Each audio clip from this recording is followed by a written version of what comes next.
Assalamualaikum warahmatullahi wabarakatuh. Waalaikumsalam warahmatullahi wabarakatuh. Selamat siang untuk kita semuanya. Insya Allah sehat semua ya.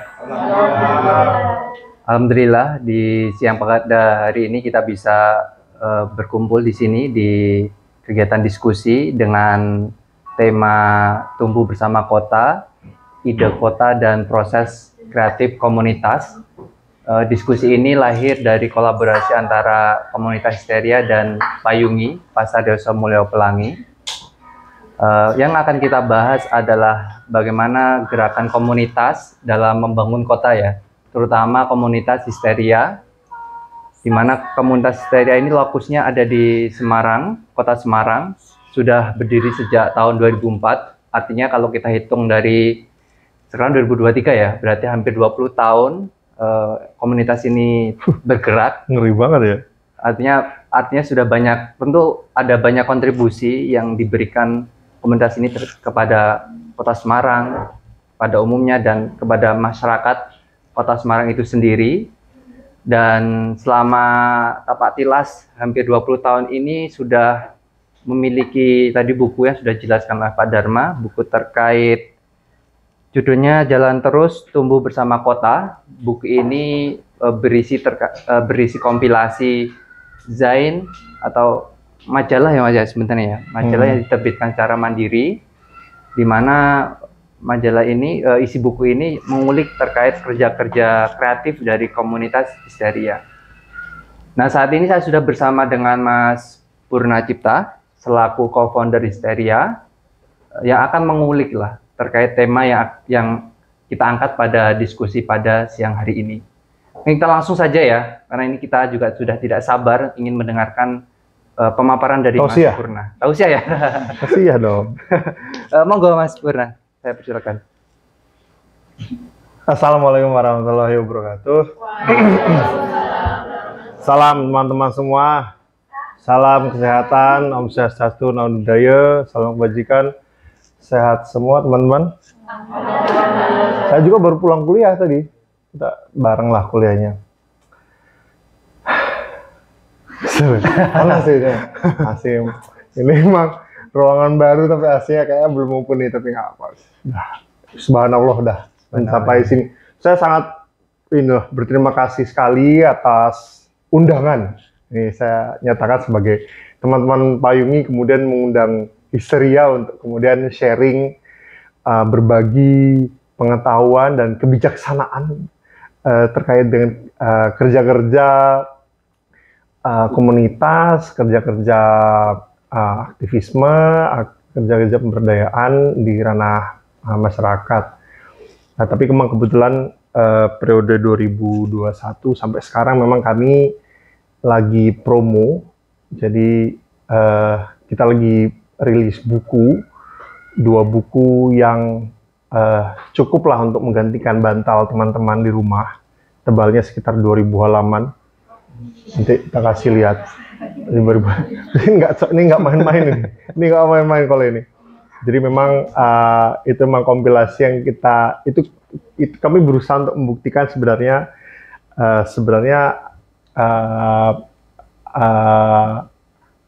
proses archiving atau bahasa Indonesia-nya apa archiving itu ya? Apa sih archiving itu bahasa Indonesia-nya? Kepustakaan ya. Tuh, pengarsipan ya. Proses pengarsipan itu berjalan seiring, sudah seharusnya berjalan seiring dengan proses kerja-kerja aktivisme komunitas gitu ya.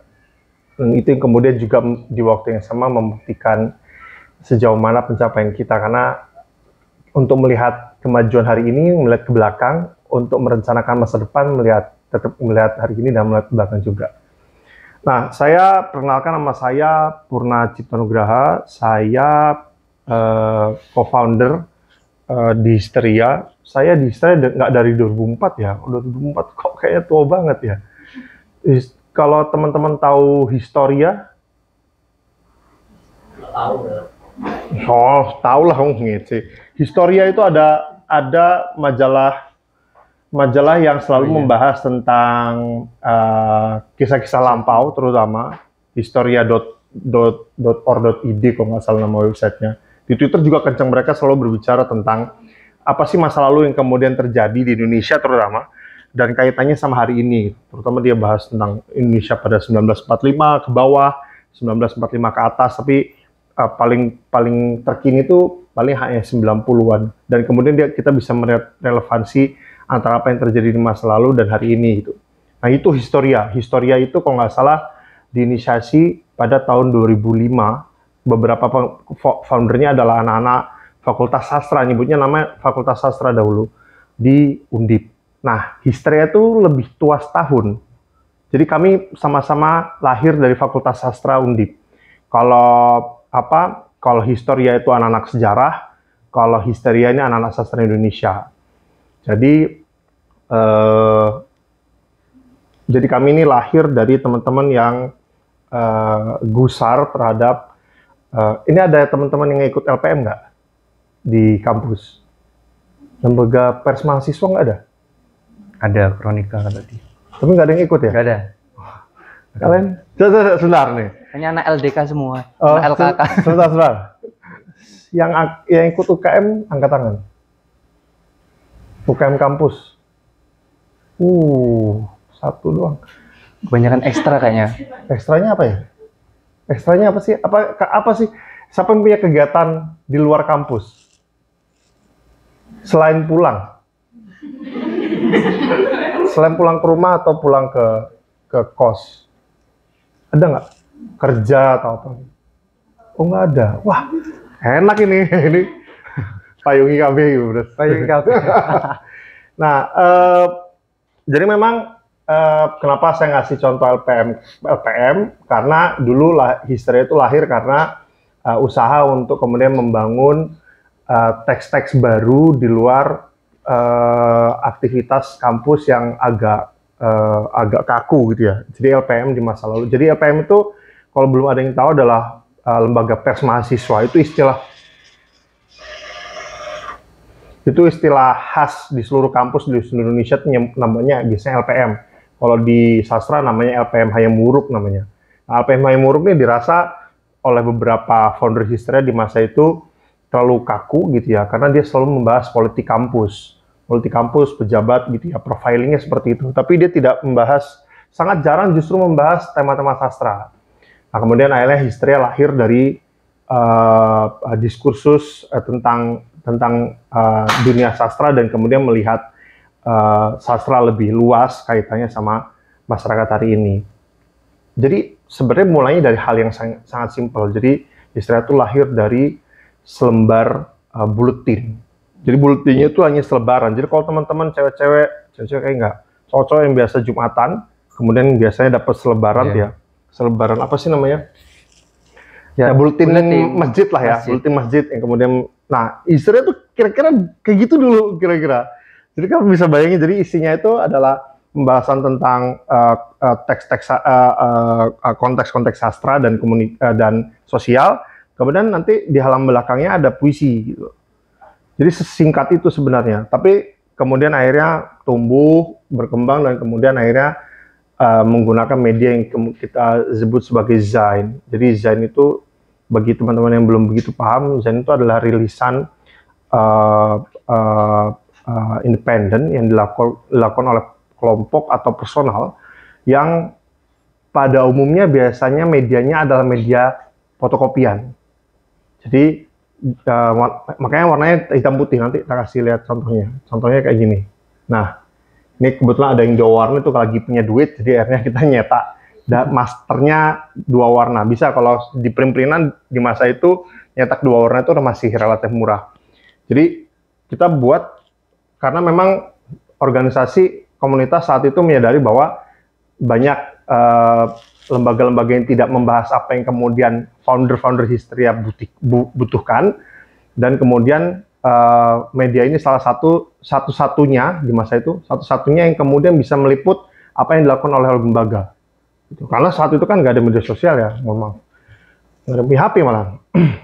Nah, kisahnya gitu. Dan ini adalah Historia hari ini. Jadi setelah lebih dari 18 tahun, Historia hari ini, dulu foundernya 1 orang sendirian, kemudian ada diskusi, kemudian jadi 4 orangan, 3 orangan gitu. Tapi sekarang kami yang menetap di Histeria, kami berkantor di Gajah Mungkur di Semarang. Yang di kantor tuh paling yang menetap berapa ya? 3 orang paling.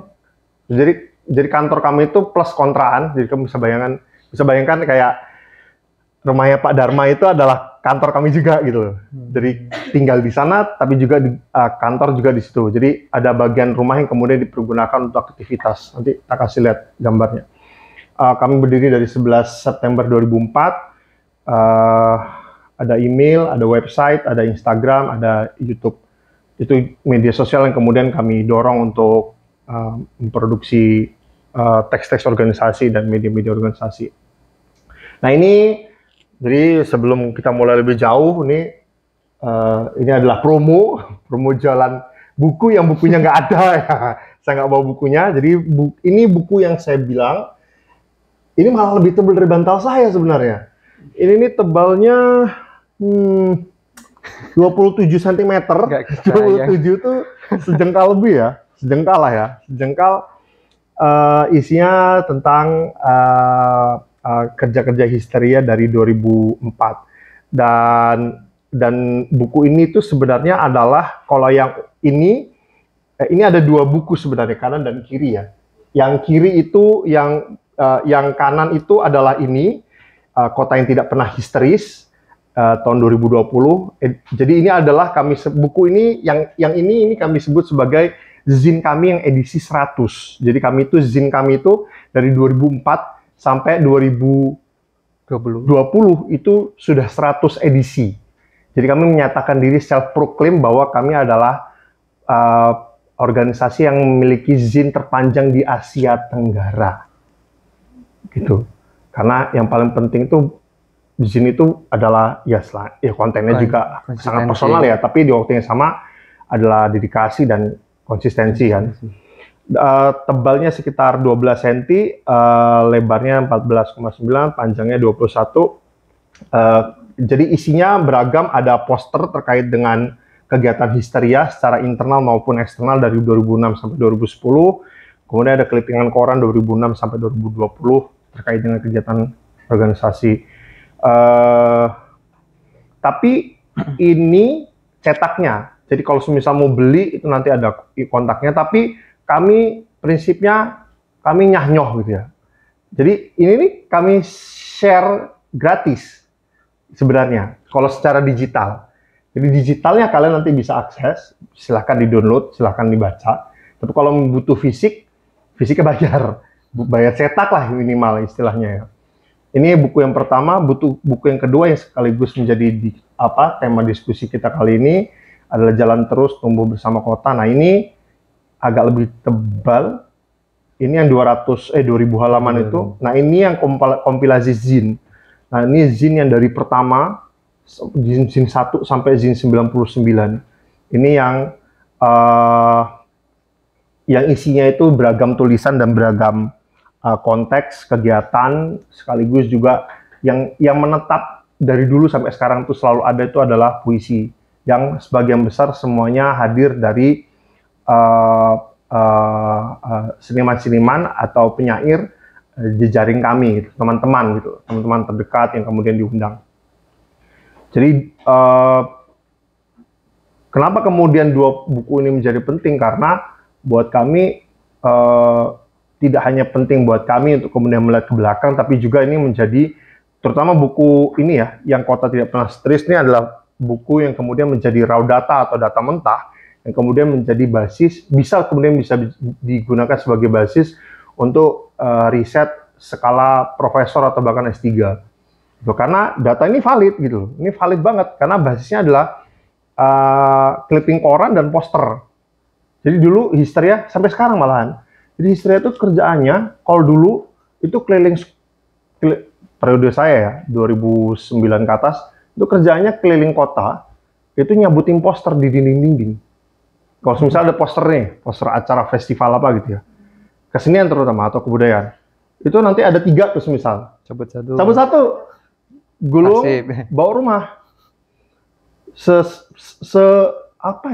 Nggak masuk akal itu aktivitasnya. satu, nanti mana gitu, di kampus, ada yang nempel, 3, ambil 1 gitu. Kita arsip. Nah sekarang, karena sekarang ada media sosial, kerjanya screenshot apa nggak nge-save gitu. Jadi itu yang kami lakukan, nggak ada yang melakukan itu soalnya. Kalaupun ada, biasanya mereka koleksi pamflet secara random gitu ya, karena kebutuhan. Oh aku suka band ini atau suka band itu gitu. Nah dia suka artwork dari pamfletnya, mereka akan koleksi. Tapi kalau kami ya kami koleksi ya karena kami archiving gitu, mengarsip dokumen itu. Ya, jadi proses archiving itu istilahnya nggak jelas itu aktivitasnya. Tapi ya itu yang kemudian menjadi data yang sangat bermakna dan sangat penting dan kemudian menjadi bagian dari isi buku yang kami rilis kali ini.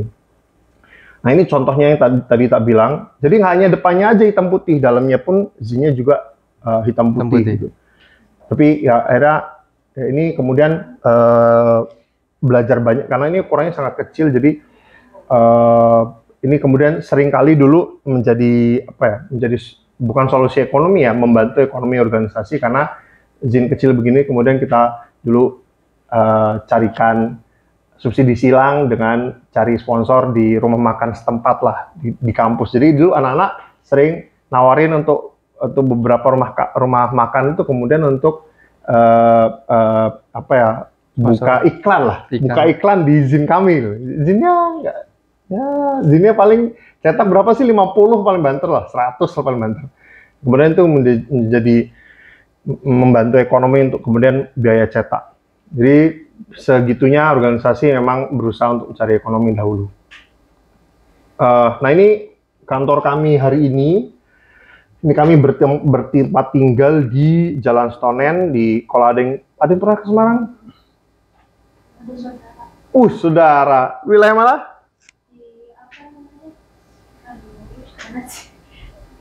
Kalibalo, Bandar Lampung. Harus ngomong Batang, Cok. Yang pun lucu banget ya, masih. Jangan dipunggur malah. Oh, MAJT. Masjid Agung Semarang. Oh, Masjid Agung Semarang. Oh, berarti di Johar. Oh, iya. Orang pasar dong, Mbak, berarti, Mbak. Orang pasar dong berarti. Ya, itu kan saudara sendiri nggak tahu apa di situ. Oh, nggak tahu kerjanya apa? Ya itu daerah ini, daerah masyarakat Arab itu di situ. Berarti nggak ada yang pernah ke Semarang ya? Enggak kan, aku tanya bos. Takon sih. Tanya dulu. Parah nih. Parah nih. Ya jadi kantor kami begini, itu ruang dalamnya seperti itu. Jadi ruangan kami ini juga yang kita rekomendasiin ke teman-teman Payungi, buatlah kalian replika logo kalian yang agak besar kemudian tempel dan semua orang kemudian bisa foto di situ gitu. Karena itu yang kami lakukan. Jadi logo kami itu bagian tengah itu kan, jadi kami buat agak besar gitu dari papan kayu, kemudian dicetak, kemudian itu nanti jadi tempat untuk foto-foto.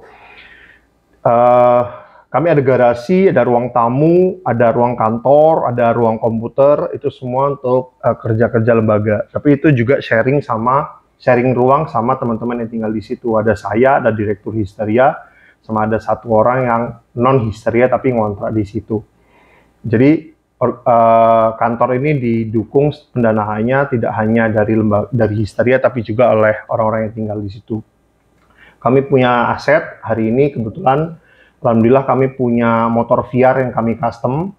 Jadi ada VR di pojok atas itu baknya kami buat DED sendiri. Jadi kami custom karena kami butuh akses terhadap ruang-ruang yang cukup sempit karena kami banyak kerja-kerja di kampung. Jadi bisa dibayangin lah ya kayak semisal Payungi kemudian ngadain acara di Riverside gitu ya. Kemudian butuh alat banyak yang dibawa dari Payungi. Dan semisal saat itu Mas Dharma nggak bisa pakai mobilnya untuk ngangkat barang gitu ya. Nah, VR ini yang kemudian seringkali menjadi solusi buat kami gitu ya. Kami punya VR 2 300 cc. Baknya kami custom, jadi di dalamnya bisa diisi peralatan yang kemudian bisa dipergunakan untuk di acara, tapi di waktu yang sama VR ini juga adalah panggung. Jadi makanya kami konstruksi sedemikian rupa, jadi pas dia dibuka, dia akan jadi panggung portable. Nah itu yang kemudian salah satu ide untuk kemudian membayangkan bagaimana kemudian masyarakat di tengah daerah yang cukup sempit, maklum ya, Semarang kan agak kota ya kayak Bandar Lampung lah ya. Jadi banyak kampung-kampung yang kemudian gangnya sempit, tapi kita mau ngadain kegiatan di tengah kampung, gimana caranya? Akhirnya kita nyata mungkin untuk kemudian punya VR dan kemudian panggungnya bisa jadi 6 kali 8 meter misalnya, itu udah cukup menyenangkan. Jadi secara portofolio kami sebenarnya kami itu bekerja di kampung itu mulai pada periode 2012. Jadi sebagaimana yang saya ceritakan dari 2004 itu Histeria itu sastra kan. Sampai 2012 itu sama 8 tahun tuh Histeria tuh selalu bergerak sebagai lembaga sastra gitu ya. Sebagai komunitas sastra. Jadi seluruh jejaringnya itu jejaring teman-teman penyair, sastrawan, teater itu sangat dekat saat itu. Tapi kegiatannya memang tidak melulu kemudian diskusi puisi ya, tapi berganti-ganti begitu ya. Tapi kemudian menjadi serius pada periode 2012 karena di masa itu kami kemudian belajar term-term baru, salah satunya adalah produksi pengetahuan kota. Produksi pengetahuan knowledge production, urban knowledge production istilahnya. Jadi itu tuh pengetahuan anak-anak arsitek sebenarnya. Jadi untuk memandang bagaimana kemudian banyak pengetahuan-pengetahuan lokal yang kemudian sebenarnya ada, tapi kemudian tidak tersebar, tidak dikenal oleh banyak orang karena dia disimpan secara lisan, tidak secara teks pada orang-orang tertentu yang terkadang adalah tetua kampung gitu ya, atau apa ya, ya kebanyakan tetua kampung, Pak RT gitu. Seringkali cerita-cerita mereka itu tidak dianggap sebagai angin lalu oleh masyarakat angkatan kalian ini gitu. Kemudian diceritakan, ngomong penting Pak, habis status penting Pak gitu. Biasanya kayak gitu. Nah itu yang kemudian kami anggap penting. Nah cerita yang kemudian hari ini istilah knowledge production atau produksi pengetahuan itu lahir lagi sebagai istilah sejarah lisan. Gitu ya. Dongeng yang kalian dengar dari orang tua kalian itu adalah sejarah lisan. Teknik yang kemudian dilakukan oleh persebaran Islam pertama oleh Wali Songo itu juga banyak dongeng atau sejarah lisan. Nyanyian, dongeng itu adalah sejarah lisan karena dia tidak ditulis. Nah, sejarah lisan ini isinya sangat menarik karena dia selalu bersilang sengkarut dengan imajinasi, ide, gagasan, sejarah lokal yang kemudian tertutup layers atau bayang-bayang kebohongan gitu ya, yang sering kali dianggap orang, wah itu kan cuma rekaan atau itu hanya apa ya, kayak misal di kampung ini, wah dulu ada monster mas di pasar sana gitu.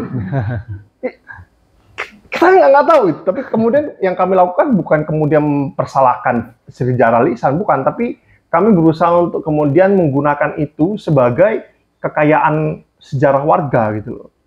Karena sangat mungkin kemudian memang nggak ada monster, tapi ada kemudian napak tilas atau benda peninggalan yang kemudian juga berada di lokasi tersebut. Gitu. Jadi proses riset kami itu di kampung memang banyak approach-nya tetap akademik, tapi apa yang kemudian diolah itu tidak melulu data-data yang kemudian hard evidence gitu ya. Kemudian ada tulisan gitu ya, atau pengungkapan dari sebuah kejadian gitu, enggak. Tapi seringkali itu adalah katanya, gitu. Katanya. Tapi di ranah, tapi nanti kalau semisal ada teman-teman, ini jurusannya satu semua, satu jurusan. Ya, ekonomi semua, ekonomi syariah. Oh, ekonomi syariah. Wah, kamu ya, aku mau ngambil contoh tapi agak susah. Nah, kerja-kerja produksi pengetahuan itu dalam konteks tesisku S2 di UGM itu beberapa teorinya diambil dari teori-teori ekonomi sebenarnya. Jadi kalau teman-teman tahu istilah teori ekonomi pembangunan, Itu turunan dari teori-teori tersebut adalah teori pemberdayaan sebenarnya. Jadi sebenarnya ekonomi itu dekat sama dengan kerja-kerja pemberdayaan yang tidak selalu berbicara tentang hasil-hasil tangible. Kalian ini dekat dengan istilah tangible, intangible nggak sih? Insya Allah ya. Insya Allah. Amin. Nah, jadi kalau di dunia ekonomi itu kan selalu ada penghasilan itu kan sebuah hasil itu kan bisa dimasukkan dalam ranah tangible dan intangible, sesuatu yang bisa dilihat dan dirasa dan sesuatu yang hanya bisa dirasa gitu kan. Yang dirasa ini kemudian fisiknya biasanya nggak ada gitu. Nah, apa yang kemudian kami lakukan dalam proses pemberdayaan ini dalam konteks sejarah lisan itu adalah menghasilkan sesuatu yang tidak bisa dipegang gitu, intangible hasilnya gitu. Nah, salah satunya adalah dari tulisan gitu ya. Nah, portofolio kami, kemudian kami kerja, jadi kami kerja di kampung itu berarti kerja di kampung dari 2012 sampai sekarang berarti sudah 10 tahun.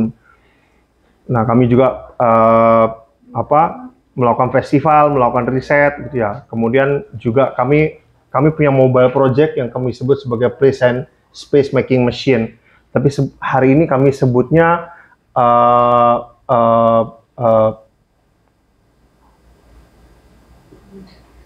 DCTR, Dinas Cipta Tempat dan Ruang. Jadi kami kemudian layaknya Payungi kemudian mereka kemudian mengklaim bahwa mereka punya universitas gitu ya, Payungi University gitu ya. Nah, kami juga bisa, kami mengklaim bahwa kami juga punya dinas gitu, dan kami punya kepala dinas gitu. Jadi di dalam history itu salah satu Pemkot dari bisa kayak Pemda lah ya Maya. Nah, itu yang kemudian kami dinas itu yang kemudian yang saya bilang tadi, yang kemudian bertugas untuk kemudian melakukan kerja-kerja aktivitas di tengah masyarakat dengan menggunakan VR gitu. VR itu kepala dinasnya itu yang kemudian memegang 2 VR gitu ya. Itu yang kemudian kami lakukan. Itu dari 2011 sampai sekarang.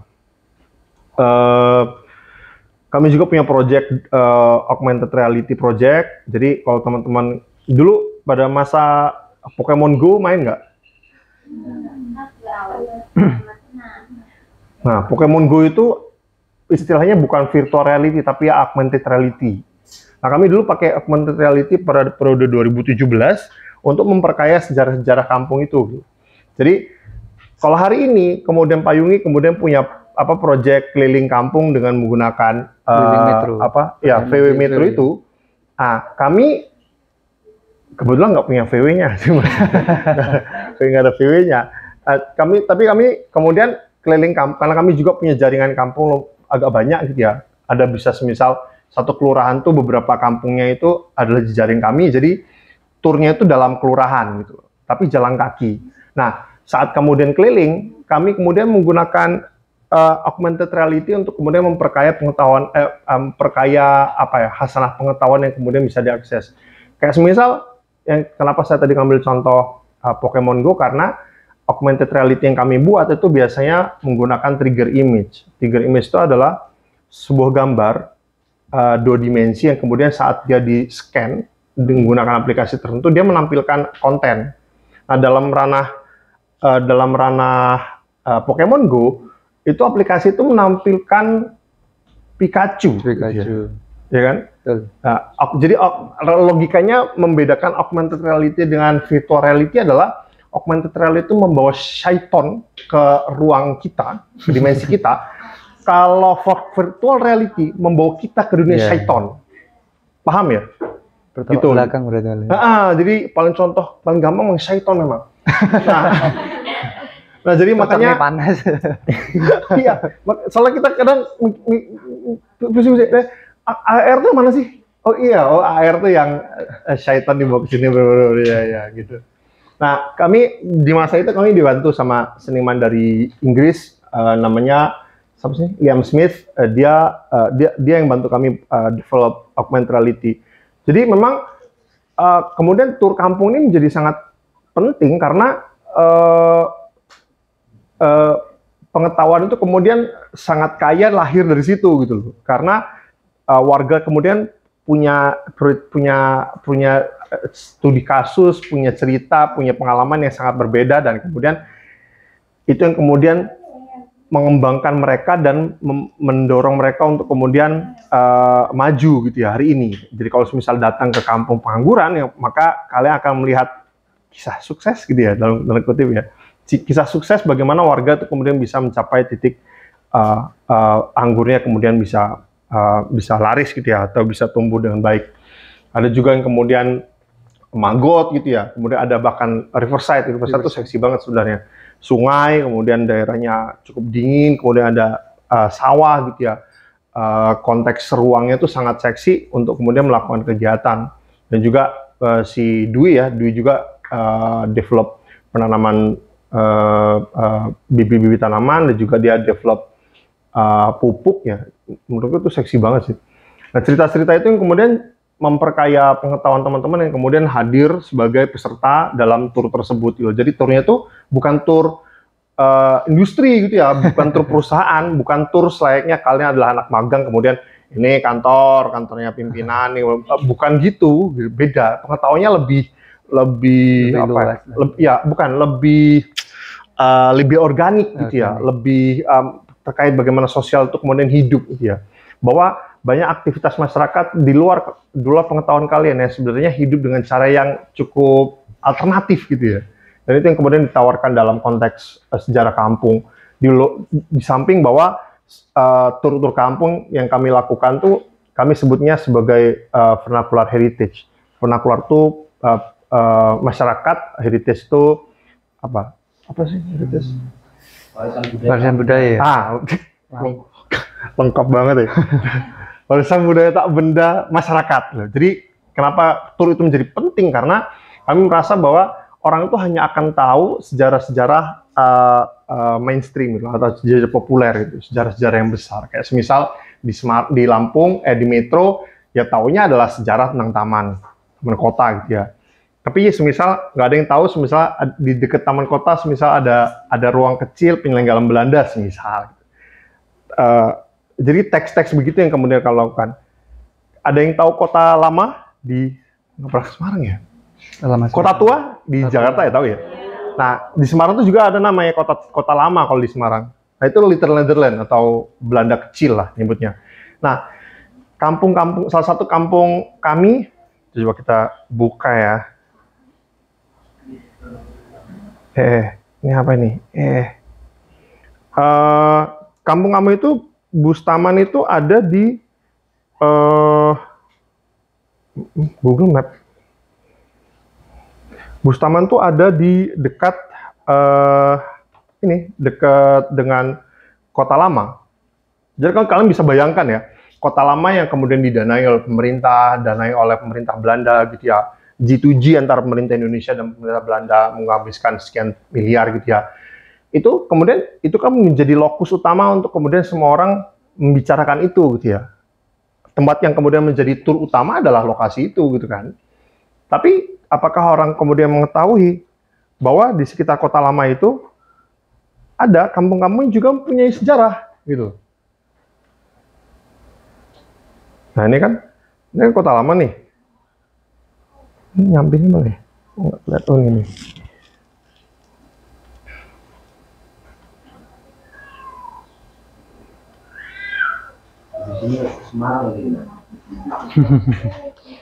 Ya kemarin kan udah tak. Oh, ya, YouTube ada. Enggak, ini dulu loh, santai lah. Ini waktu kita masih panjang kan? Panjang. Sampai maghrib kayaknya.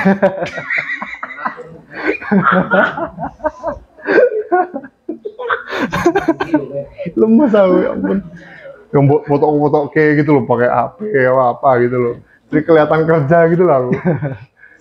Nah, jadi dekat sini tuh dekat banget dari Kota Lama ini. Kota Lama ini bahkan sebagian tuh masih bagian dari kelurahan Perudnatan. Perudnatan tuh salah satu kampungnya adalah Bustaman. Nah, misalnya begini, terus di bagian sini itu mana kok nggak kelihatan?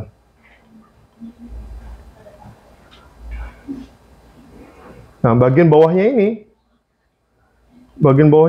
ini sudah Bustaman, sudah Perudnatan gitu loh. Ini Kota Lama nih. Nah, ini malah bagian sini ini sudah Perudnatan di sini, Kelurahan Perudnatan.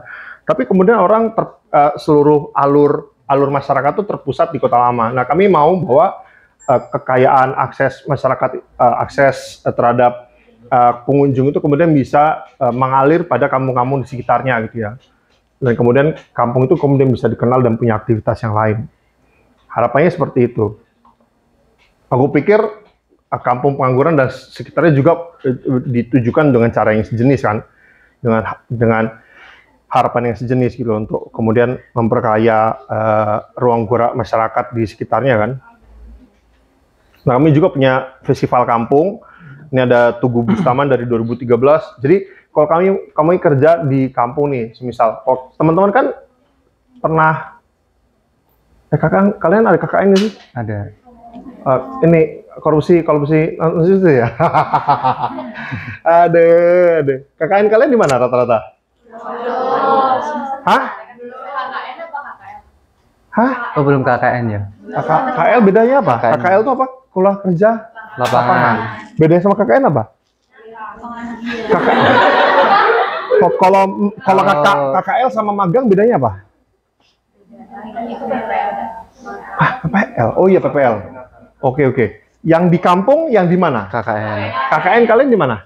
Belum. Bayangan kalian dari semester atas biasanya di mana? Oh, pinter banget. Masih di Lampung sih. Masih di Lampung? Iya. Tapi biasanya di Metro? Ya, kemarin ada yang di Metro, kemudian ada di Lampung Selatan.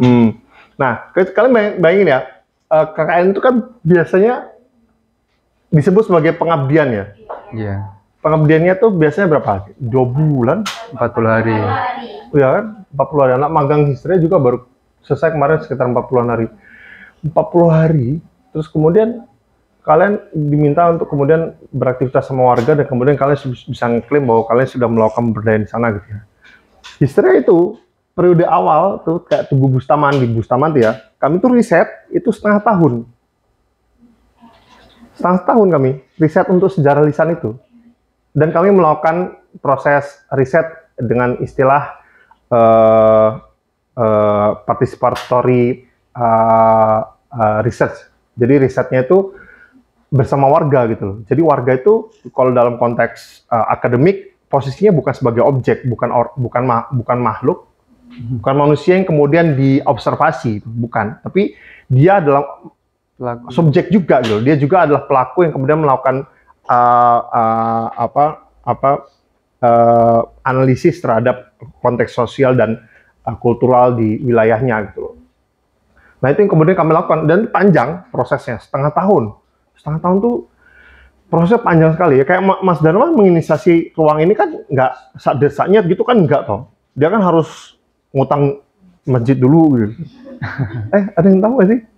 Ada yang tahu ya? Oh sudah, Mas Dharma yang akan cerita. Maksudnya dia harus melakukan proses pendekatan dengan warga segala macam. Kalau kalian semisal kalian KKN itu kan mungkin jalurnya sudah terbuka gitu ya, karena kalian bawa surat dari kampus gitu kan ya, surat ajaib. Surat ajaib kemudian kelurahan atau kepala desa akan bilang, oh yaudah ini kampung situ, nanti tinggal di rumah Pak Kades atau di kantor kelurahan gitu-gitu kan. Yeah. Tapi kalau kami kan nggak punya payung lebih besar gitu. Jadi kami harus kerja dari nol untuk kemudian meyakinkan bahwa kami ini tidak melakukan hal buruk gitu.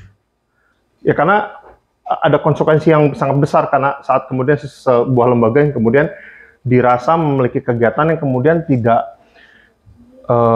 jelas di sebuah kampung baru, di sebuah kampung yang baru gitu, karena resikonya banyak, resiko dicap sebagai kriminal, dicap sebagai pengedar narkoba gitu ya, dan itu terjadi pada kami gitu. Tapi kami tetap melakukan itu karena kami sadar bahwa hanya itu yang kami bisa lakukan sebagai komunitas.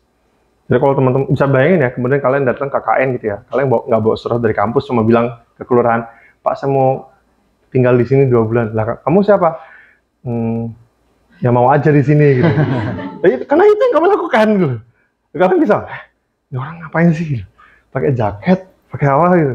Dan kami itu yang kami lakukan berkali-kali dan kemudian akhirnya sering kali ditolak. Tapi nafas dedikasi itu masih ada di kami karena kami merasa bahwa itu mungkin hanya penolakan pertama, penolakan kedua. Gitu. Selanjutnya kami akan membuktikan bahwa proses itu kemudian bisa dilakukan bersama gitu ya. Kita bisa lihat video dikit mungkin ya.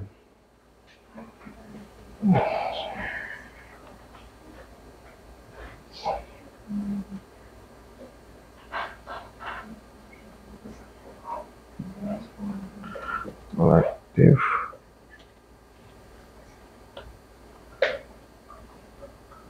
Ini kedengeran nggak suaranya ya? Kedengeran lah kayaknya. Ini dari HP ku dari situ nanti ya. Mana ya?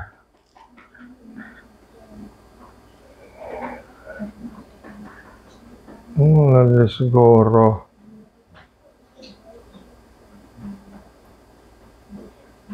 Coba ini nih.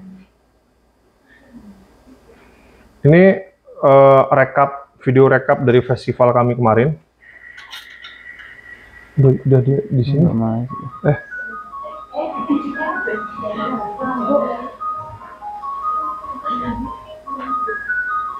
Gedein aja di sini. Kayaknya ini bisa dipindah nih kayaknya. Mana ya?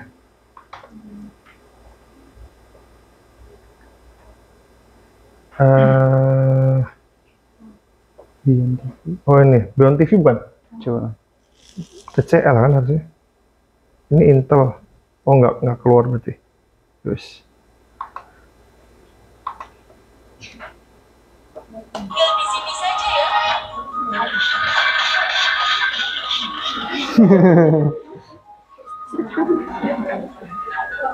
Ini termasuk Pentaclub, bukan Mas? Iya, ini Pentaclub ya.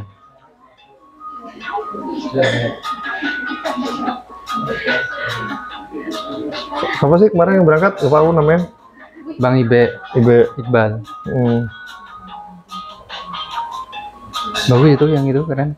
Itu. Aku ngeliat lukisan yang ada siluet di airnya itu keren tuh. Oh iya. Dia juga ngajarin bikin ini kan apa?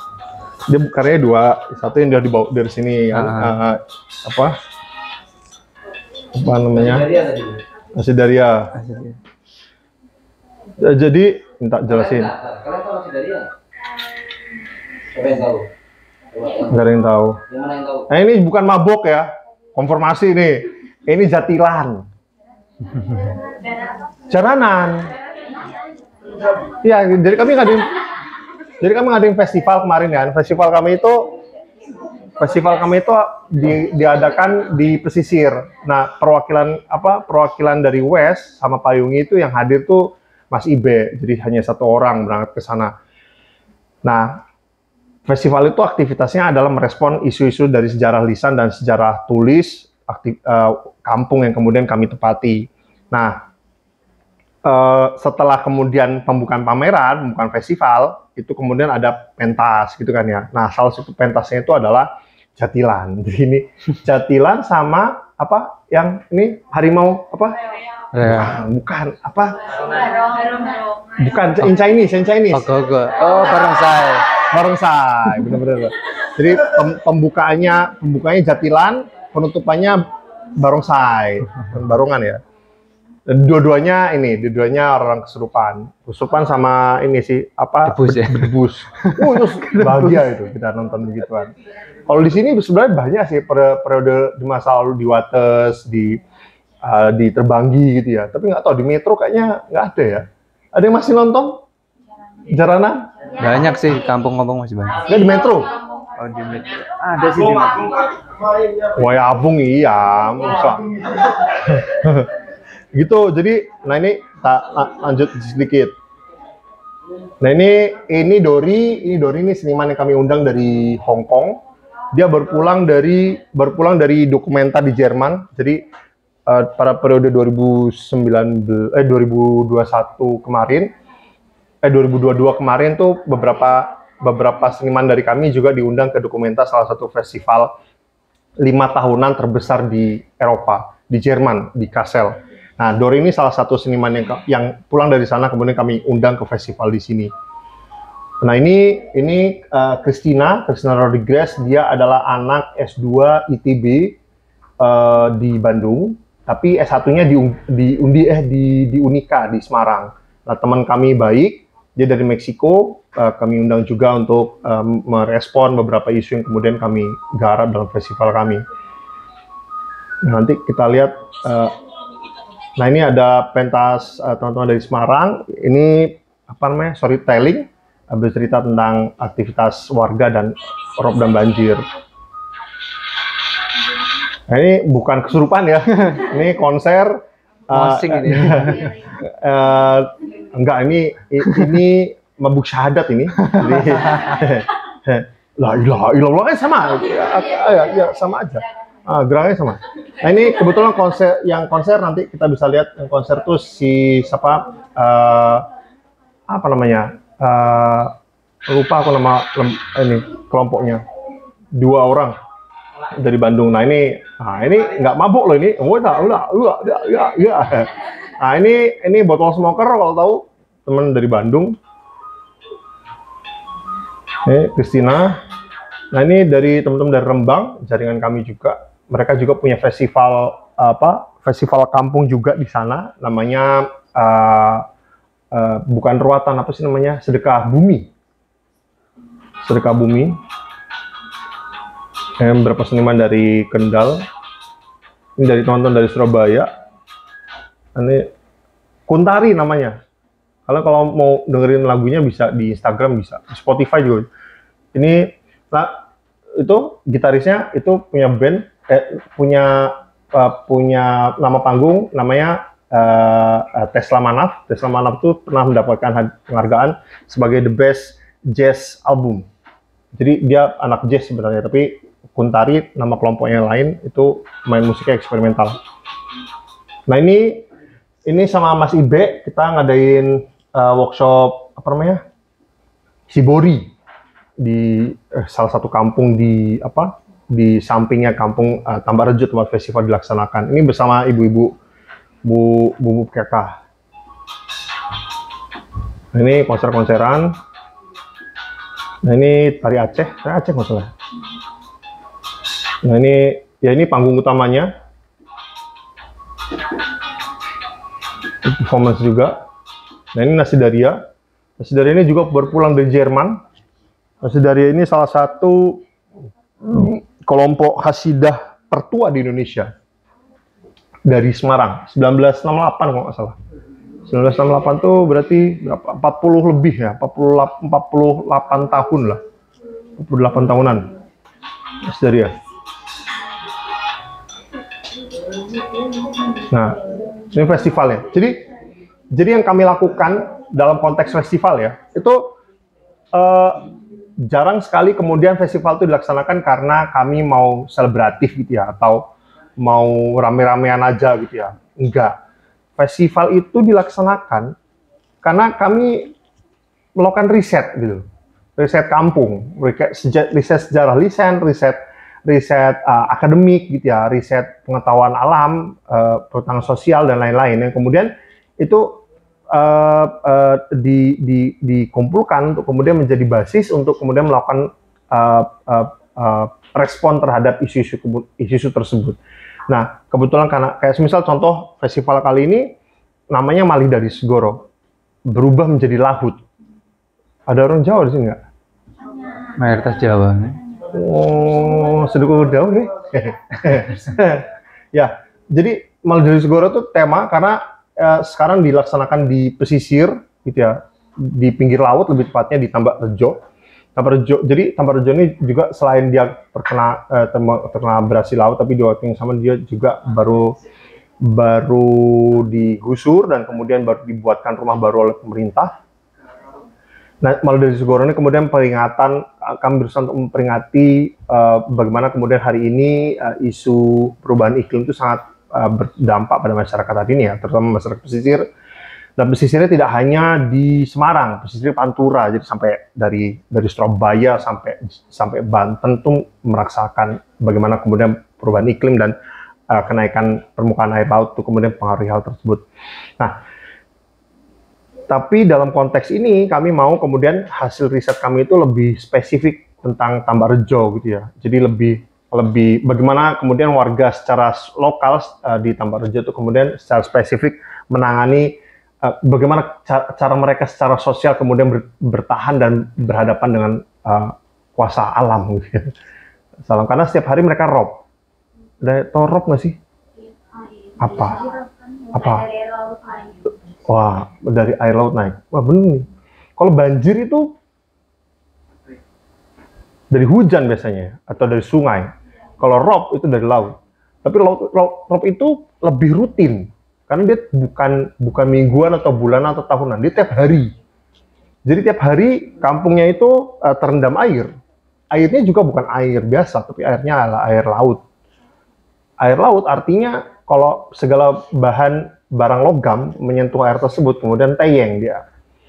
Tiap hari itu ya. Jadi kalau mau ngeliat kamu mau pacaran gitu ya, sama mahasiswa mana gitu ya, kemudian liatin aja ban motornya tuh teyeng apa enggak. Kamu tahu dia orang pesisir atau bukan. Kalau di Semarang begitu. Jadi, oh Semarang Utara ya. Oh rumahnya Rob ya, wah nggak bisa main ke rumahnya ya, gitu. Kira-kira gitu. Itu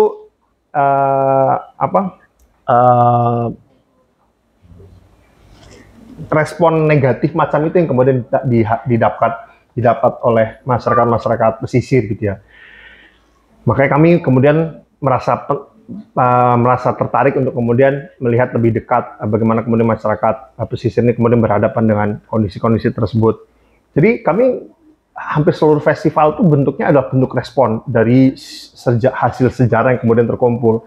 Kami nggak bisa kemudian melaksanakan kegiatan yang tanpa basis gitu ya. Itu yang kemudian menjadi penting. Makanya itu kemudian menjadi penting hari ini bagaimana kemudian Pak Yungi kemudian bisa melakukan proses branding kampung gitu ya. Karena branding kampung ada sih beberapa yang kemudian berdasarkan visual kemudian dilakukan keputusan gitu ya, kayak Kampung Mangkuran misal. Tapi ada beberapa yang kemudian mengacu pada sejarah-sejarah lokal gitu ya, untuk kemudian melihat bagaimana kampung ini, kayak misal ini Tobong kan, Galeri Tobong ya dahulu adalah tempat bakar batu, bakar bata gitu ya. Jadi merelevansi masyarakat dengan sejarahnya itu adalah usaha untuk kemudian mendekatkan warga dengan kampung. Karena di kota, permasalahan hari ini adalah warga kampung itu adalah warga yang kemudian tidak memiliki kedekatan apapun dengan kampung. Artinya, kayak semisal pada titik tertentu, saat kalian kemudian berhadapan dengan kebutuhan kegiatan kampung, kalian nggak akan merasa itu penting. Gitu ya. Siapa yang kemudian di kampung kalian terlibat 17-an? Coba. Ikut sebagai peserta kan? Satu panitia. Panitia yang lain? Selain konsumsi? Selain panitia konsumsi? Selain bantu nyiapin? Yang bantu konsep?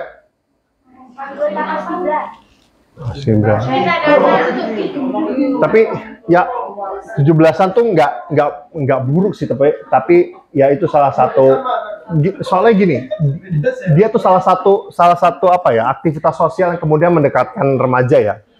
Coba kalian nggak ikut Karang Taruna, apa kalian kenal sama tetangga beda RT? Wah, mustahil. Deket doang, kok pernah lihat ya? Ternyata samping rumah ternyata dia. Aduh kehidupan. Ya, jadi kayak gitu. Ada pacaran sama temen Karang Taruna? Nggak ada Karang Taruna. Oh, nggak ada yang mau satu kampung ya kalian ya? Adanya Risma kayaknya. Oh gitu ya, Risma ya kalian ya? Iya. Iya. Ya maksudku kegiatan di kampung masing-masing itu kemudian menjadi apa ya? Menjadi akar awal untuk kemudian bergiat untuk melihat sebenarnya kampung kalian tuh apa sih? Apa sih aktivitasnya? Kenapa bapak-bapak ini kemudian nggak pakai baju ya? Atau kenapa ibu-ibu ini pakai daster doang ya? Atau kenapa jemurannya ada di sini ya? Kenapa kampungnya kemudian tidak ada aktivitas gitu ya? Itu memang basis untuk kemudian melakukan kegiatan tuh banyak ya. Tapi salah satunya adalah curiosity atau keinginan tahuan untuk kemudian mendalami sesuatu. Dan itu yang kemudian kami lakukan. Kami masuk ke Bustaman pada periode 2012 bukan kemudian karena kami pengen tahu aja gitu, enggak. Tapi karena kami juga